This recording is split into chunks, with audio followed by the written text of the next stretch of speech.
My challenge for this video is to see if I could pour 75 bags of concrete with the MudMixer in one day. That's extremely ambitious for one person doing everything. That means I'm gonna be picking up the bags of concrete, putting them in the MudMixer, going over on the other side, making sure that it's going down into the cavities of my solar wall, then troweling those flat, moving the MudMixer, controlling the water, cleaning things. When it gets stopped up, I have to go and fix that.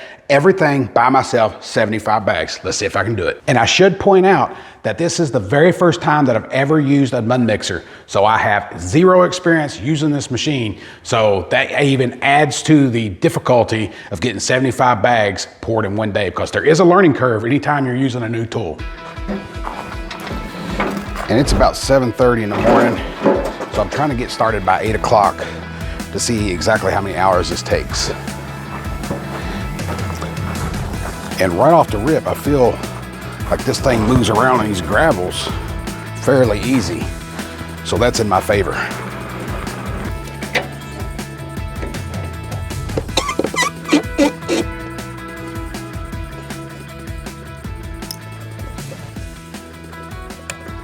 Not the ideal situation right here, but this is the only extension cord that I have that's long enough that can run all the way down to that plug. I do have the extension hopper installed, which basically just sets up on top and allows me to put more bags in the hopper, and the chute extender as well. So both of these are additional accessories, and I would recommend getting these if you're going to get a MudMixer, because this allows us to put this chute down closer to those cavities without causing a major mess. Now I've cut out these cardboard boxes, so it'll go over here like this, and we'll set it down on top of that, so that way the concrete doesn't splash on my block on the face of it, and it keeps everything clean. These will probably last a couple blocks each, then we'll toss them because they're cardboard, and once they get wet, they get real flimsy. My water leak is not the MudMixer connection, it's my connection at the hose right here. But on this side, we do have a water leak right here at this connection. So I'm gonna see if I can tighten that down just a tad. It's no big deal, but I don't know if that should be leaking or not. I don't think so. And this is a 24 millimeter. So I'm just gonna tighten it up a little bit. Just a tad. Looks like that may have stopped it. And now let's turn our water on. We have water. And although I have the valve turn on there, we don't have the water shooting out here just yet, which is a good thing because I don't want to put a bunch of water in that before putting my bags of concrete down in the hopper. All right, and to start, I'm going to pour some concrete into a bucket because I don't know how wet or how dry I want the mix just yet. All of the reviews that I've seen, they're using the paper bags. And I don't think the plastic bags are gonna break like the paper bags do. Bag number one. That works out pretty well.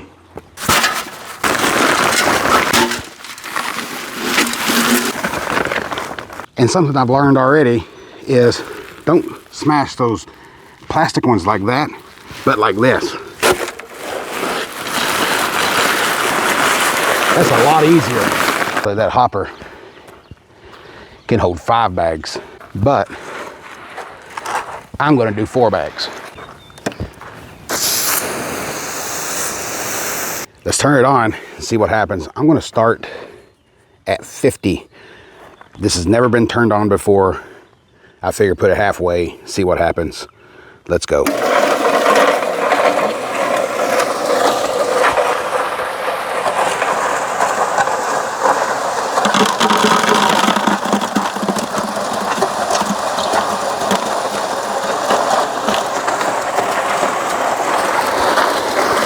And I think for me, I'm just gonna leave it at 50 and see how that works. And I'm already liking having this built onto the MudMixer. Man, does that make things easy.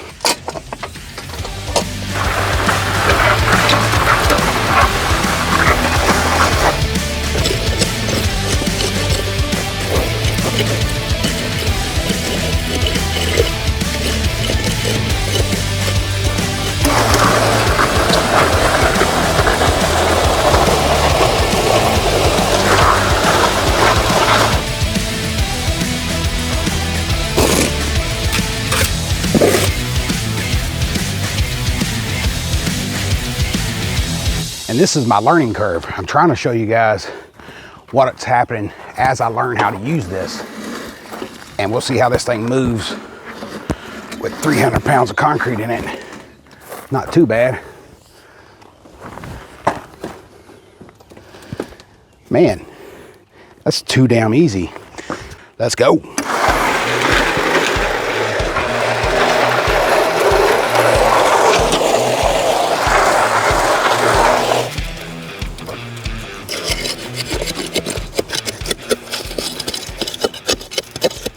And I'm only stopping that because I have these cavities I have to fill, and I gotta make sure to get the concrete down in them.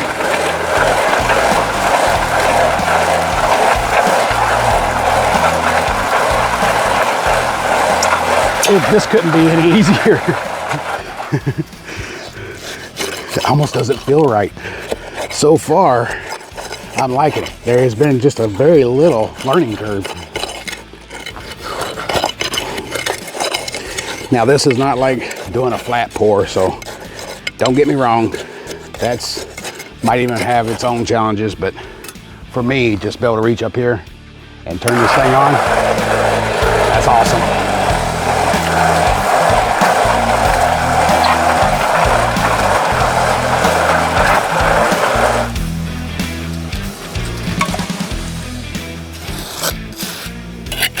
And I'm literally getting the same mix every time that I stop and start that.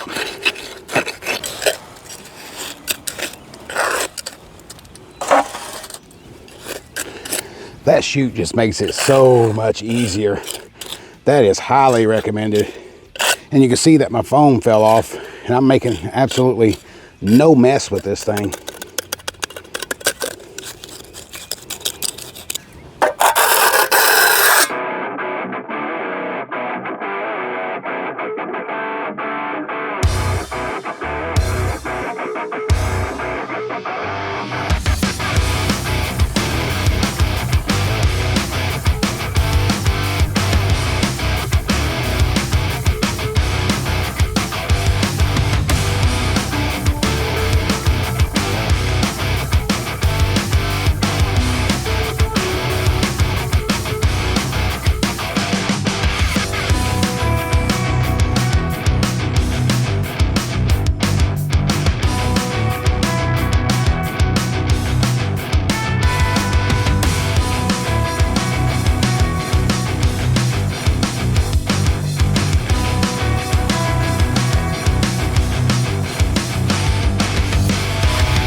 And when you work it down in those corners like that, I'm not sure if you can see it down in there, but that concrete works into the block below it, and it ties all this together.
And you want to know what's crazy is that it's only around 12:30 and I have completed my project for today. I might not have gotten the 75 bags in, but I poured everything that I wanted, and I could easily pour probably 100, 125 more bags by myself in one day. I still got probably 7 or 8 hours of work time left in me. I'm not exhausted in any way. Let's see how this goes. I kind of cleaned this as I went. I kept cleaning this off as I was using the MudMixer. Probably not something you'd want to do because we have a little bit of a buildup on the back side here. So if you were doing even a much larger project, you might get some large buildup on the back side. So I don't think I'd recommend that, but I don't think the cleanup's going to be too bad. And I personally thought that I would like this, but I didn't think I would love it. I absolutely love it that they put this on the side, that you can just spray it off without having to take this hose off and get another one. And you don't want to spray up this way into that motor because it is not waterproof. It says right there, do not spray our motor directly in onto the motor. So we'll try to stay away from doing that.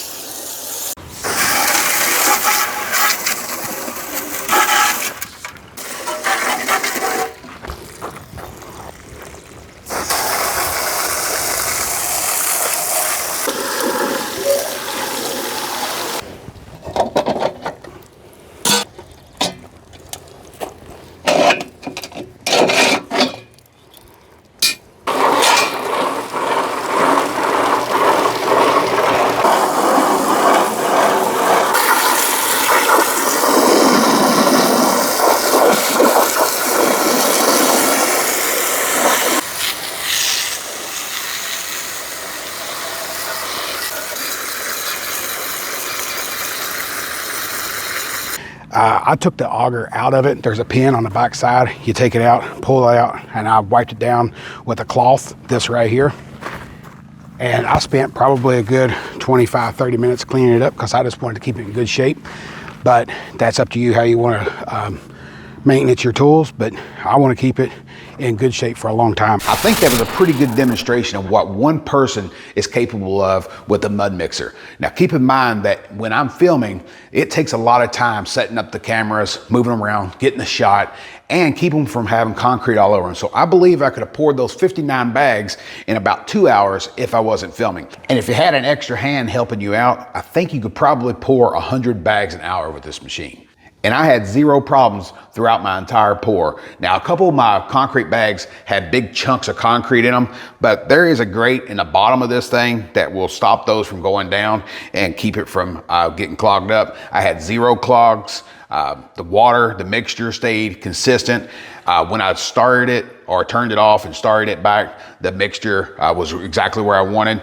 I left the dial right around 50. I might have moved that, depending on how fast I wanted to pour down the cavities. I might have turned that up a little bit towards 60 or 70 and turned it down a little bit around 40 or 30 if I wanted it to be a slower pour going into the cavities and I want to do more work getting it into that. I love the fact that you can twist it and turn it because you can grab it like this from the handle and pull back. That's the way I did the majority of the wall, is I had this turned around so it would pour off to the side. But when I was in a spot where I needed to, I could turn it and put it right into the block that I needed to pour into. So overall, I had a great experience, and I'll be keeping this tool around my property here because I got a lot of other projects planned for it, and maybe you'll see it again in the future.